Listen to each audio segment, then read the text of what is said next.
அந்த ராணிக்கு புருஷனா இருக்கிறது இருக்கிறோம் இன்னைக்கு. அதோட அவங்க வெக்கப்படுறது இல்லை, தப்பு இல்லை. அந்த அப்பாவுக்கு பிறக்காத போனா ஆட்சியில பங்கு இல்லை, ராஜாவை வர முடியாது. ஏன்னா என்னால இப்படி இருக்குவாங்க இன்னைக்கு இருக்கிறத சொல்றேன். இன்னும் அங்க இருக்கிற ஜமீன்தார் கொண்டாட்டி எல்லாம் பாப்பா கிட்டவும் கொஞ்சம் மட்டும் சொந்த ஜாதிக்காரங்கிட்ட போறது, அதுவும் கல்யாணம் பண்ணிட்டு போக மாட்டான்.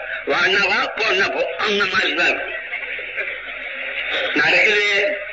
ஜமீன்தார் வீட்டுல மெகாதார் வீட்டுல பெரிய பேர் போன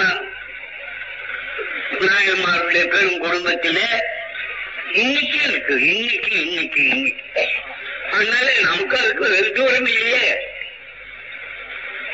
இங்கிருந்து ஒதுக்கப்பட்டது தானே, அங்கிருந்து கொஞ்சம் கொஞ்சமா மாறுதல் அடைஞ்சிருந்தானே. இதுக்கு முன்னாலே நம்ம கதை நமக்கு தெரியுமா, எது நல்லது எது கெட்டது தெரியுமா? உங்களுக்கு இன்னொன்னு சொல்றேங்க, நமக்கு கல்யாணமே இல்லையே சட்டத்துல, மந்திரத்துல நம்ம கல்யாணமே கிடையாது. நம்ம எல்லாம் அடிமைதான் பாப்பான்ட்டான். அப்படி இருந்திருக்குமான்னு சொன்னா உண்மையா சொல்றேன். பாப்பா வந்த போதுதான் கல்யாணம் இல்லைன்னு பண்ணுனான்னு நினைக்காதீங்க.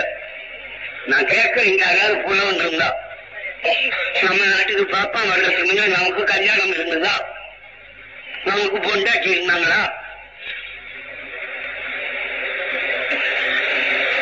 இந்த கல்யாணங்களுக்கு ஒரு சொல்லே கிடையாது. இன்னைக்கும் மத்தியில வந்து உண்டாக்கிட்டே தவிர கல்யாணம்ங்கிற காரியத்துக்கு ஒரு சொல்லே இல்லை.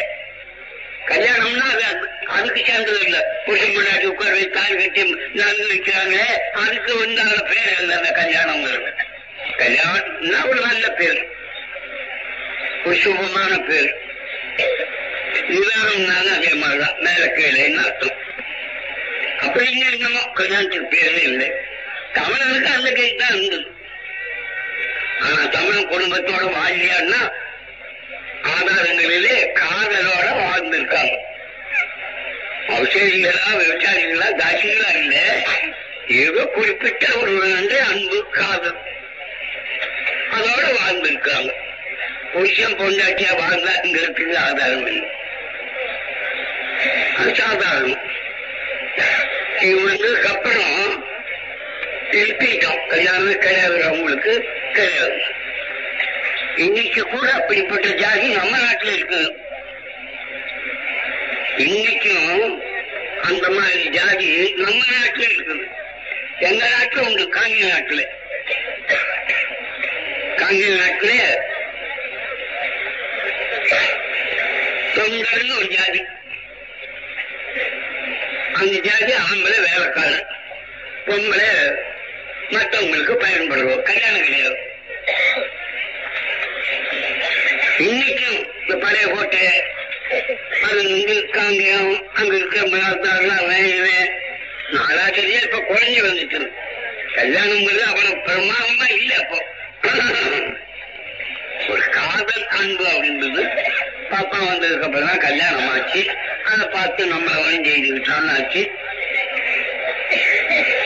என்ன இதெல்லாம் ஒரு பக்கம் இருந்தாலும் அந்த சமுதாயம் காரணமாக ஜாதி காரணமாக செய்யப்படுற இழிவு ரொம்ப கொடுமையா இருந்தது. அதுல எவனும் கை வைக்கல. நான் சொல்லத்தான் வந்தேன், 2000 வருஷமா இந்த இழிவு இருந்தாலும் எவனாவது ஒருத்தம் பாடுபட்டு இருக்கணுமே, கஷ்டப்பட்டு இருக்கணுமே, இதை மாற்ற வேணும்னு எவனுக்கும் தோணியே. நம்ம அரசர்கள் கல்வி எடுத்துக்கிட்டா அவன் தம் கொண்டாக்கி பாப்பாவை விட்டு கொடுத்தாங்க. கல்வெட்டு இருக்குது, கல்வெட்டு இந்த ஜில்லாவில் இந்த ஊருக்கு பக்கத்துல திருவிடமருத்தூர்ல இருக்கலாம். எதுக்கு சொல்ல அவ்வளவு சாதாரணமா போச்சு. அதெல்லாம் கேள்வி. அது தெளிவா பண்ணி பொம்பளை எல்லாம் சங்கத்துத்தான் சொந்தம் பண்ணி நமக்கெல்லாம் அவங்களுக்கு வேலை செய்யறதுதான் கடமைன்னு பண்ணி நம்ம ஜாதியே அவங்களுக்கு வேண்டியவன் ஆக்கி நம்ம எல்லாம் தேவையமான ஆக்கி சட்டமும் பண்ணி காரியம் இருக்குதுன்னா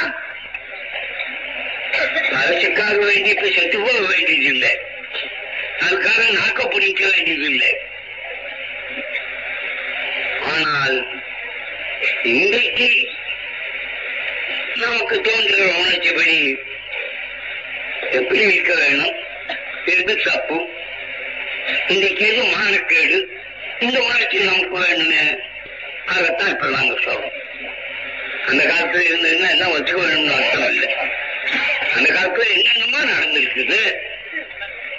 நான் சொன்னேன், அந்த காலத்துல நாம கண்ணில பார்க்காட்டாங்க நிஜமா நடந்தான்னு இல்லையாட்டாங்க நம்ம சாமி கொண்டாட்டிங்கெல்லாம் குதிரைகிட்ட காதுகிட்ட அவங்ககிட்ட இவங்ககிட்ட போனாங்கன்னு இருக்குது கதை. நம்ம கடவுள் கொண்டாட்டிக்கல. அதனால இன்னைக்கு சாமி கொண்டாட்டியெல்லாம் கொண்டு கால சேர்த்துறானா காலப்போக்குல மானவமான நிலைமை உத்தேசிச்சு வளர்ச்சியை உத்தேசிச்சு மனித சமுதாயம் திருத்தப்பட வேணும். அந்த கொண்டுதான் நாங்க செய்யறோம். அதில எவ்வளவோ செய்யிட்டு வர்றோம், எவ்வளவோ செய்யறோம். செக்கிலின்னு பழைய நின்று இருக்கிறான்னா செக்கிலின் பழையன்னா ராமாயணத்தில் இருக்கிறானே தீண்டாத ஜாதி, பாரதத்தில் இருக்கிறானே தீண்டாத ஜாதி. அப்படின்னா 2000 வருஷமா இருக்கணும்ல, குறைஞ்சது அது கோடி வருஷம்ங்கிறான், 50 லட்சம் வருஷம்ங்கிறான், என்ன இத்தையோ யுகம்ங்கிறான், என்னமோ பேசட்டும். இருந்தாலும் இன்னைக்கு இருக்கு ராமாயணத்தில் இருக்குது, இன்னைக்கு இருக்கிற விஷ்ணு புராணத்தில் இருக்குது. விஷ்ணு ஒரு ராஜா பார்க்க வந்தான், அவன் ஒரு குதிரை மேல வந்தான். அந்த குதிரையை விஷ்ணு பொண்டாட்டி பார்த்தா, அந்த குதிரைகிட்ட படிச்சுக்கணும்னு ஆசைப்பட்டா. புருஷன் எவ்வளவு சொல்லி பார்த்தா கேட்க மாட்டேன்ட்டா. அப்புறம் அவளுக்காக வேண்டி இந்த புருஷன் ஒரு குதிரையாகி அவளை ஒரு குதிரையாக்கி குதிரை மாதிரி பண்ணி கால் சேர்ந்து ஒரு பிள்ளைய பெற்றா. அவன் அந்த பிள்ளை இன்னைக்கு கடவுளா இருக்கிறான். விளையாட்டு கதைகள், அந்த கடவுள் கதைகளே இதெல்லாம் வருது. காரணம் அப்ப அவ்வளவு சிந்தனை இல்லை, அவ்வளவு மானவமானத்தை பற்றி கவலை இல்லை. எப்படி இருந்தது ஜன சமுதாயம்னு சொன்னா ராமாயணம் மற்ற புராணங்களை பார்த்தாலே போதுமே. அது நாம எவ்வளவு மாறி இருக்கிறோமே, ரொம்ப அசிங்கமா தான் இருக்குது. முறை என்ன,